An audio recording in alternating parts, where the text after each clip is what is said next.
In the spring of 1903, a series of strange letters began arriving at the Royal Medical Society in London. Each one was written by the same man, Dr. Alaric Voss.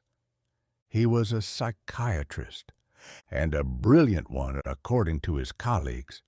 But the content of those letters was anything but sane. He claimed to have discovered a way to cure madness itself.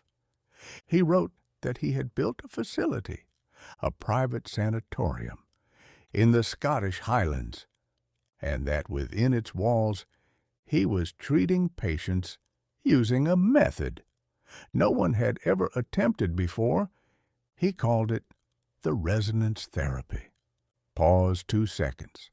Most doctors ignored the letters, but one, Professor Henry Caldwell, was intrigued. He and Voss had studied together years before, and he remembered him as calm, brilliant, and methodical.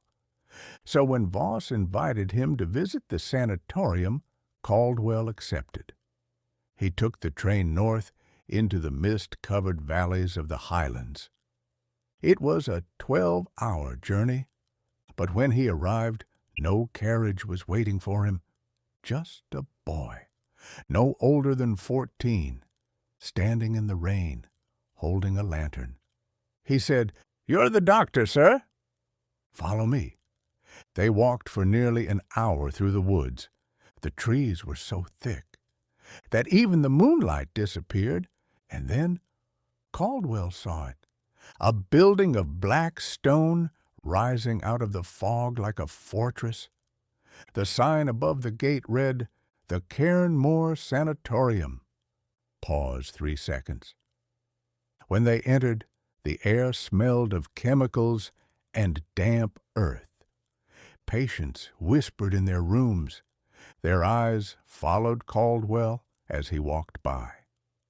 At the far end of the hall, he found Dr. Voss. But something was wrong. He was thinner, his skin pale, his smile forced. "Henry," he said, "you came."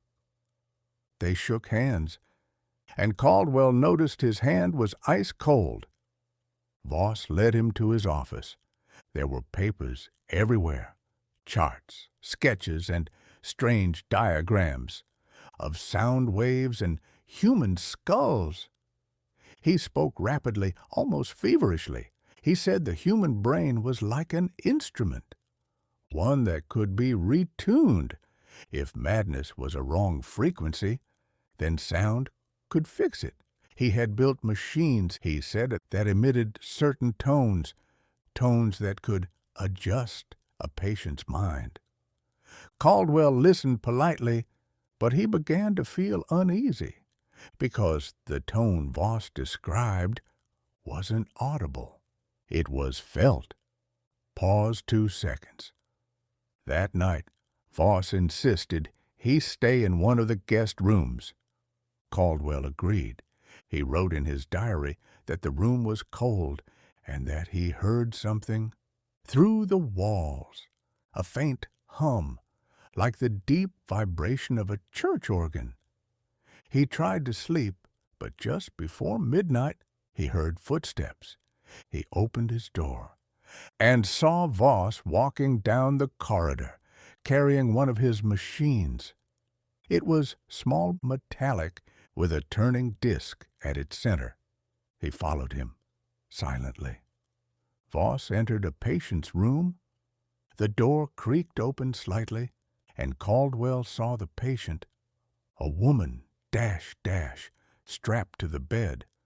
Her mouth was open, but no sound came out. Voss placed the machine beside her and turned a dial. The disc began to spin. The air in the room thickened, like pressure building before a storm. The woman's body arched, her veins black beneath her skin, and then silence. Voss turned off the machine, nodded once, and left the room. Caldwell waited until he was gone. Then he entered. The woman was dead, but her eyes were moving, slowly, side to side. Pause 3 seconds. The next morning, Voss acted as if nothing had happened. He invited Caldwell to breakfast, spoke of his theories, his breakthroughs, his dreams of a new kind of medicine.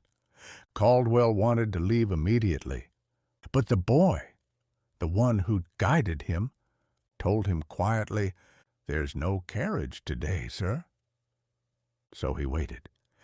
That night, the humming returned, louder this time. He followed the sound to the basement. There, behind a heavy door, he found a series of iron cells. Each one contained a patient, sitting perfectly still. Their eyes were open, their lips moving slightly as if whispering. He leaned closer to one of them. The man whispered, "The sound never stops. She's inside the sound." Before Caldwell could ask who she was, a bell rang upstairs. Voss's voice echoed through the halls. "Everyone to the treatment room!" Caldwell hid behind the staircase, watching as the patients were led, one by one, into a large circular chamber. In the center was a massive version of the machine. Wires ran across the ceiling. The air shimmered with static.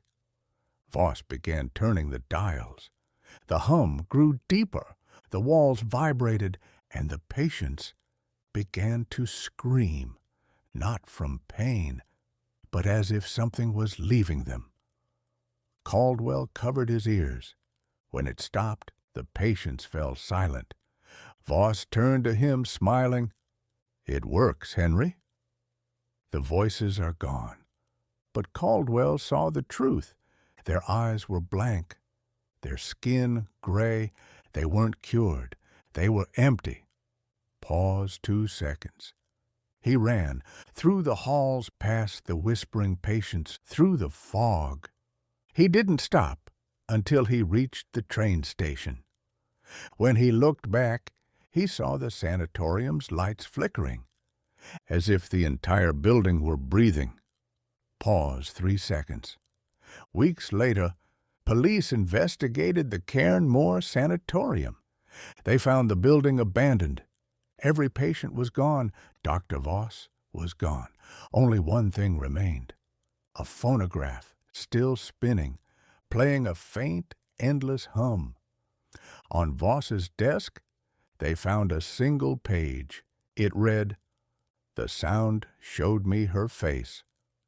She is not from this world. She waits in the resonance." No trace of Voss was ever found, but locals say that on cold nights, if you stand near the ruins of the sanatorium, you can still hear it, that low, endless hum, and if you listen long enough, you'll start to hear a voice whispering your name.